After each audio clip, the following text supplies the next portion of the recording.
तर नमस्कार मंडळी, मी वैभव भोगल स्वागत करतो तुमचं एका नवीन व्हिडिओमध्ये। मी आज माझ्या गावाचं वर्णन करणार आहे। माझं गाव हे कोकणात आहे। माझ्या गावाचं नाव गावणवाडी आहे। ते महाराष्ट्रातील रत्नागिरी जिल्ह्यातील मंडणगड तालुक्यात स्थित आहे। चला तर जाणून घेऊया गावाची माहिती। चला तर पाहूया माझ्या गावाचं सुंदर रूप।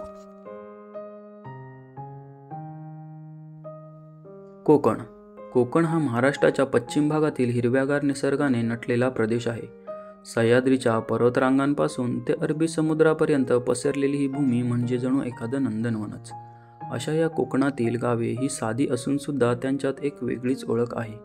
कोकणातील गाव म्हणजे निसर्ग, परंपरा, श्रम, श्रद्धा आणि साधेपणाचं अद्भुत मिश्रण। गावात प्रवेश करताच प्रथम दिसतात ती नारळाची आणि आंब्याची झाडं। त्या झाडांच्या सावलीतून चालताना कानावर पडतो तो पक्ष्यांचा किलबिलाट आणि आजूबाजूला दरवळणारा मोगरा जाईजुईचा सुवास। गावाच्या कडेला ओढा किंवा छोटीशी नदी असते। पावसाळ्यात हा ओढा खळखळून वाहतो तर उन्हाळ्यात त्याचं पाणी कमी होतं, पण गावकऱ्यांसाठी तो जीवनी आधार ठरतो।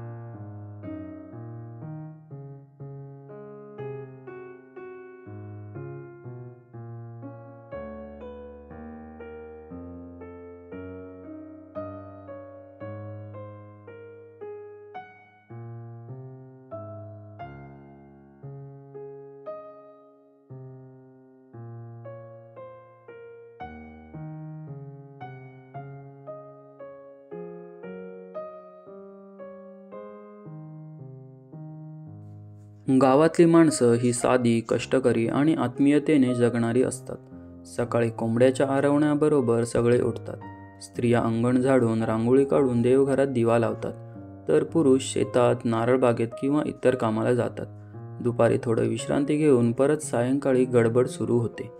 गावातल्या लोकांचं एकमेकांशी घट्ट नातं असतं। कोणाच्या घरी सणवार असेल तर सगळा गाव हातभार लावतो। सुखदुःख सगळं एकत्र वाटलं जातं। कोकणाचं हवामान हेही गावाच्या जीवनशैलीत महत्त्वाची भूमिका बजावतं। पावसाळा म्हणजे गावातलं जणू सोनं। मुसळधार पावसामुळे डोंगरावर धबधबे उगवतात। हिरवागार गालीचा पसरल्यासारखं संपूर्ण गाव दिसू लागतं। हिवाळ्यात थंडी गारठून येते, तर उन्हाळ्यात समुद्राच्या वाऱ्यामुळे उकाडा फारसा जाणवत नाही।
गावाचं मुख्य वैशिष्ट्य म्हणजे तिथला शेतमाल. कोकणात तांदळाचं उत्पादन मोठ्या प्रमाणावर होतं. पावसाळ्यात हाच शेतमाल हिरवागार होतो. लहान मोठे ओढे, कालवे आणि विहिरींच्या आधारे शेतकरी शेती करतो. भाताच्या शेतात काम करणाऱ्या शेतकऱ्यांची गडबड हा एक वेगळाच देखावा असतो.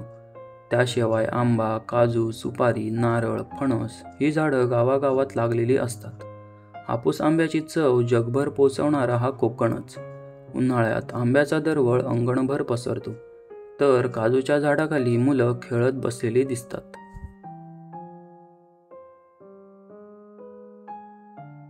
गावातील घरं ही बहुतांश लाल मातीच्या विटांनी बांधलेली असतात. कुठे मातीची झोपडी, कुठे चिरेबंदी घरं, तर कुठे आधुनिक पद्धतीची काँक्रीटची घरंही दिसतात. पावसाळा सुरू झाला की या घरांच्या कौलारू छपरांवर गवती किड्यांचा आवाज घुमतो, तर उन्हाळ्यात हाच कौलारू छप्पर थंडावा देतं. कोकणातील गावं म्हणजे केवळ निसर्ग नाही, तर तिथल्या लोकांची मेहनत, प्रेम, आपुलकी आणि परंपरा.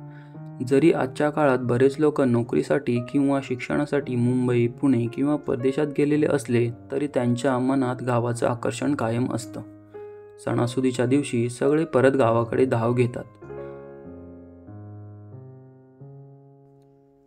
गावी आल्यावर घराच्या अंगणात बसून झाडाखाली गप्पा मारणं, नदीत पोहणं, शेतात भात लागवड करणं हे सगळं एक वेगळंच सुख असतं. कोकणातील गावं ही सण उत्सवात रंगून जातात. गणेशोत्सव हा कोकणाच्या प्रत्येक गावाचा जीव की प्राण. घराघरात गणपती बसवले जातात. गावातला गणपती हा भेटण्याचा, गप्पा मारण्याचा आणि सांस्कृतिक कार्यक्रमाचा केंद्रबिंदू ठरतो. होळी, शिमगा हे सण गावात खूप उत्साहाने साजरे होतात. त्यावेळी गावात उत्साहाचं वातावरण निर्माण होतं.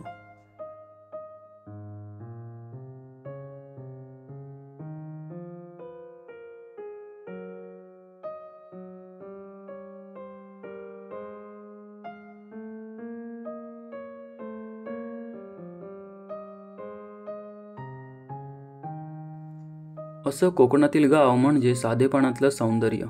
आधुनिक जगातही गावाची शुद्ध हवा, निसर्गाची जवळीक आणि माणसांमधलं नातं हे कुठेही मिळणं कठीण आहे.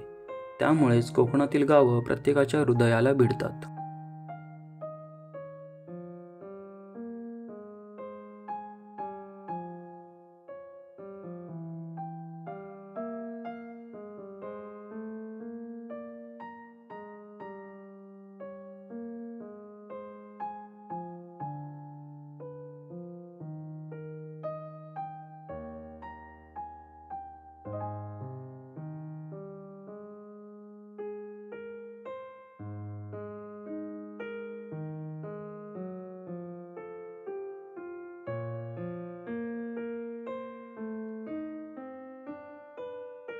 तर मित्र हो, व्हिडिओ कशी वाटली ते नक्की कमेंटमध्ये सांगा. आणि जर व्हिडिओ आवडली असेल तर लाईक करा, शेअर करा आणि आपल्या चॅनलला सबस्क्राईब करायला विसरू नका.